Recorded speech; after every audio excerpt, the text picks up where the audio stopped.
राधे राधे दर्शकों।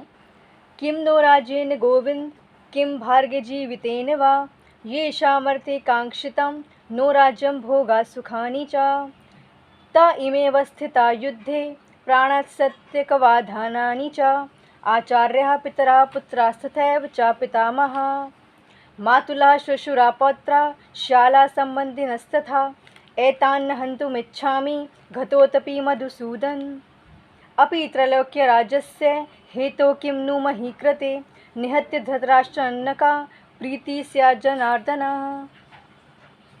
हे गोविंद, हमें राज्य सुख अथवा इस जीवन से क्या लाभ, क्योंकि जिन सारे लोगों के लिए हम उन्हें चाहते हैं वे ही इस युद्ध भूमि में खड़े हैं।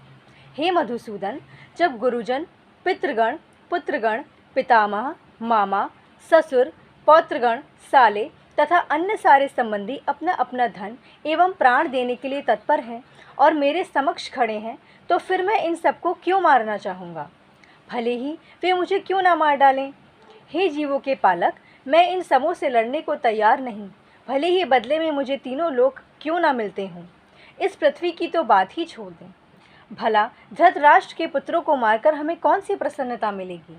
तात्पर्य, अर्जुन ने भगवान कृष्ण को गोविंद कहकर संबोधित किया क्योंकि वे गौवों तथा इंद्रियों की समस्त प्रसन्नता के विषय हैं। इस विशिष्ट शब्द का प्रयोग करके अर्जुन संकेत करता है कि कृष्ण यह समझें कि अर्जुन की इंद्रियां कैसे तृप्त होंगी, किंतु गोविंद हमारी इंद्रियों को तुष्ट करने के लिए नहीं है। हाँ, यदि हम गोविंद की इंद्रियों को तुष्ट करने का प्रयास करते हैं तो हमारी इंद्रियां स्वतः तुष्ट होती हैं। भौतिक दृष्टि से प्रत्येक व्यक्ति अपनी इंद्रियों को तुष्ट करना चाहता है और चाहता है कि ईश्वर उसके आज्ञापालक की तरह काम करें, किंतु ईश्वर उनकी तृप्ति वहीं तक करते हैं जितने कि वे पात्र होते हैं, उस हद तक नहीं जितना वे चाहते हैं। किंतु जब कोई इसके विपरीत मार्ग ग्रहण करता है, अर्थात जब वह अपनी इंद्रियों की तृप्ति की चिंता न करके गोविंद की इंद्रियों की तुष्टि करने का प्रयास करता है, तो गोविंद की कृपा से जीव की सारी इच्छाएं पूर्ण हो जाती हैं। यहाँ पर जाति तथा कुटुंबियों के प्रति अर्जुन का प्रगाढ़ स्नेह आंशिक रूप से इन सब के प्रति उसकी स्वाभाविक करुणा के कारण है। अतः वह युद्ध करने के लिए तैयार नहीं है।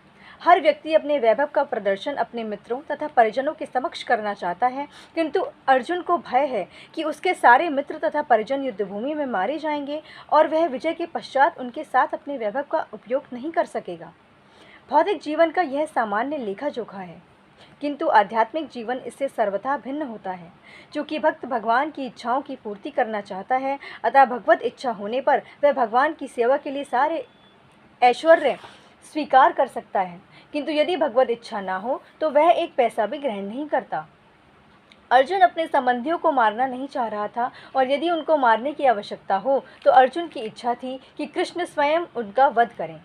इस समय उसे यह पता नहीं है कि कृष्ण उन सबों को युद्धभूमि में आने के पूर्व ही मार चुके हैं और अब उसे निमित्त मात्र बनना है। इसका उद्घाटन अगले अध्यायों में होगा।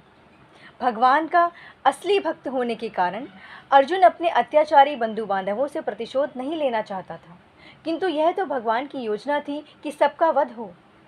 भगवत भक्त दुष्टों से प्रतिशोध नहीं लेना चाहते, किंतु भगवान दुष्टों द्वारा भक्त के उत्पीड़न को सहन नहीं कर पाते। भगवान किसी व्यक्ति को अपनी इच्छा से क्षमा कर सकते हैं, किंतु यदि कोई उनके भक्तों को हानि पहुंचाता है तो वे उसे क्षमा नहीं करते। इसीलिए भगवान इन दुराचारियों का वध करने के लिए उद्यत थे, यद्यपि अर्जुन उन्हें क्षमा करना चाहता था। राधे राधे, हरि बोल।